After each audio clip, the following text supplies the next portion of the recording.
Thanks very much for staying with us. Time now for Eye on Africa with me, Georgia Calvin-Smith. Tonight, the state of the nation is agitated. South Africa's president's annual address to Parliament is interrupted once again by fighting on the floor as opposition MPs heckle Zuma over the scandals that have dogged his leadership. A Kenyan court's ruled that the government's plans to close one of the world's biggest refugee camps would be unconstitutional. And a program to promote the orange-fleshed sweet potato in Ghana is taking root. Residents in the country's Volta region say the crops helped improve their lives and the economy.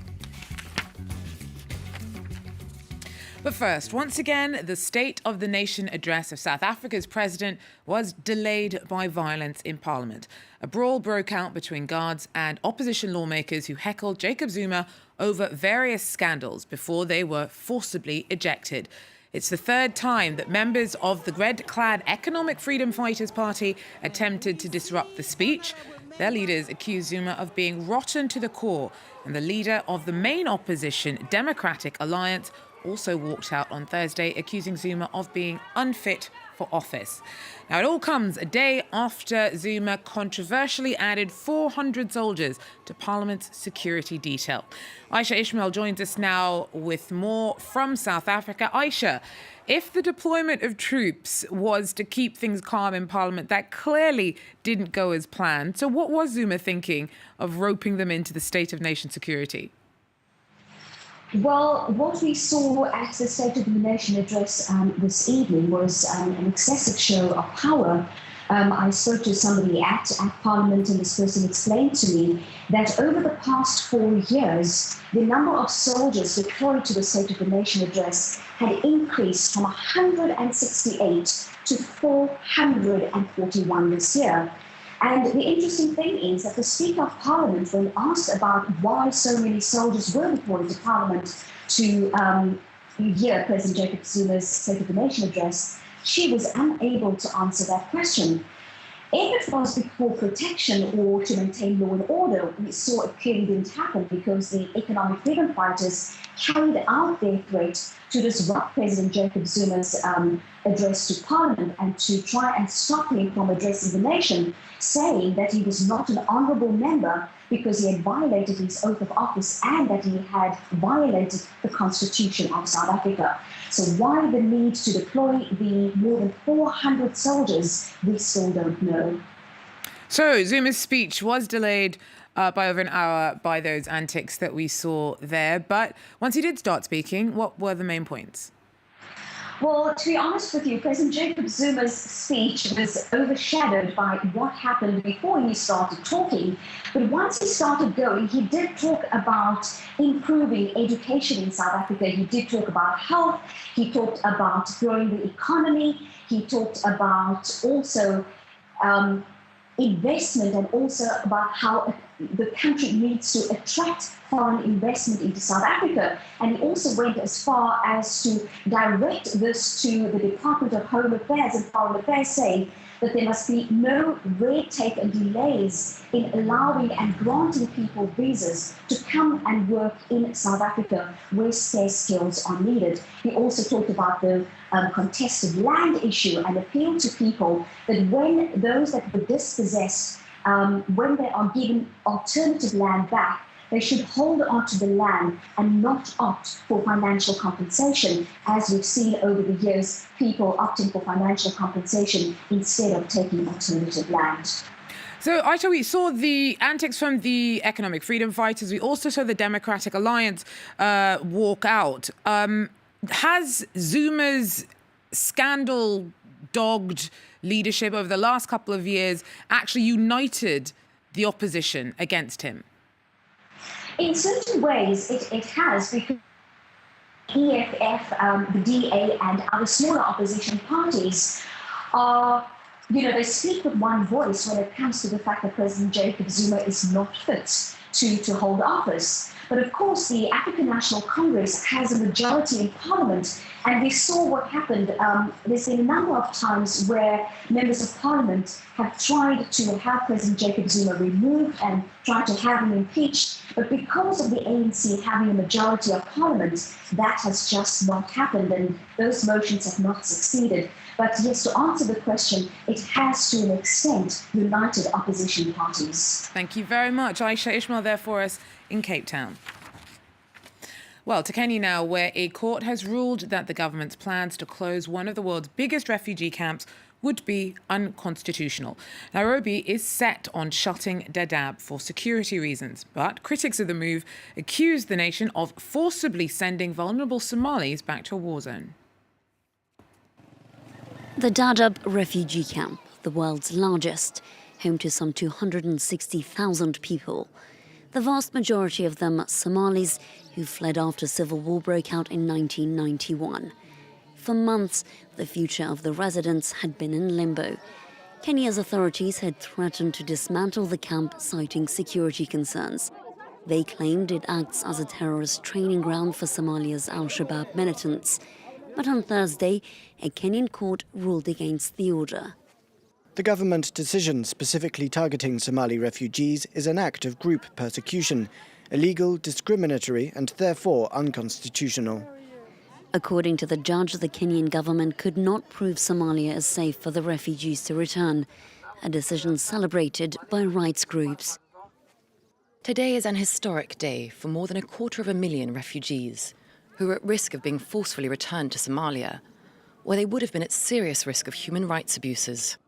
The Kenyan government has cautioned it aims to strongly appeal the ruling. Meanwhile, many Somalis appear cautiously hopeful that their country has taken a small but significant step towards stability after Wednesday's presidential vote. New leader Mohamed Abdullahi Farmajo spent his first full day in office on Thursday. Our correspondent Duncan Woodside brings us more on expectations of what Farmajo may bring to the table. It may have been a long time coming, but Somalia's presidential election appears to have restored at least a degree of faith in the country's political process. People here are continuing to celebrate President Mohamed Abdullahi Farmajo's victory. We finally found a good president. The people and army are here together, something we never see. Our spirits and morale are very high as we celebrate the election of our new president, Mohamed Abdullahi Farmajo. We're behind him and fully support him. We ask our new president to start rebuilding our country, and we also ask him to release all those innocent people held in jail by intelligence personnel. The securing of the vote in a peacekeeping base and the fact that it was a secret ballot appears to have reduced the scope for fraud on election day itself, even if substantial bribes were allegedly changing hands right through the night before the vote. The new president has cast himself as a patriot who can unify the country and make it more independent from regional powers, most of which contribute peacekeeping troops here.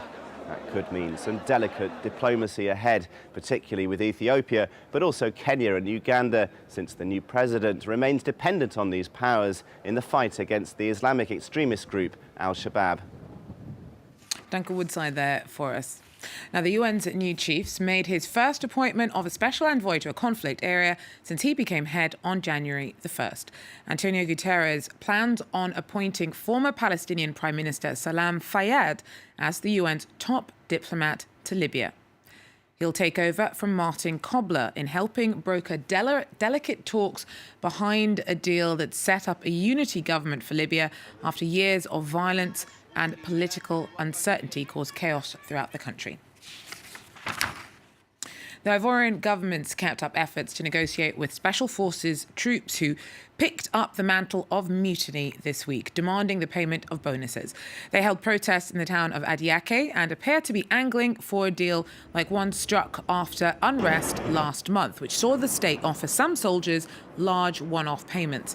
Meanwhile, the UN plans on pulling its peacekeeping mission in the country out. It's the nation's seen decades of conflict and civil war in the past, and the UN's special representative to Ivory Coast insisted that the wave of mutinies seen this year doesn't impact on the sense of withdrawing UN soldiers.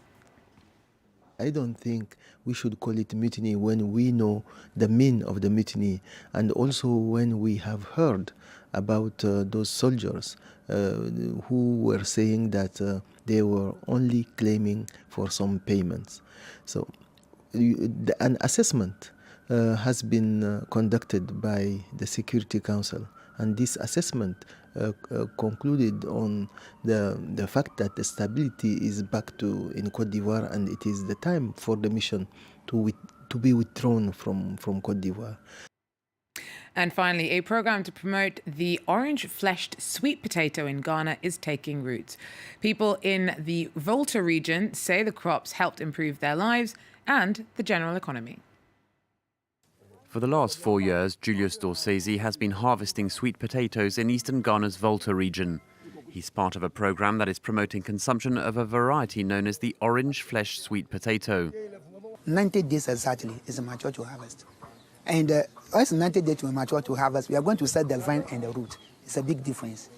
Sweet potatoes are rich in carbohydrates. They also contain vitamins, zinc and iron, which make them highly nutritious.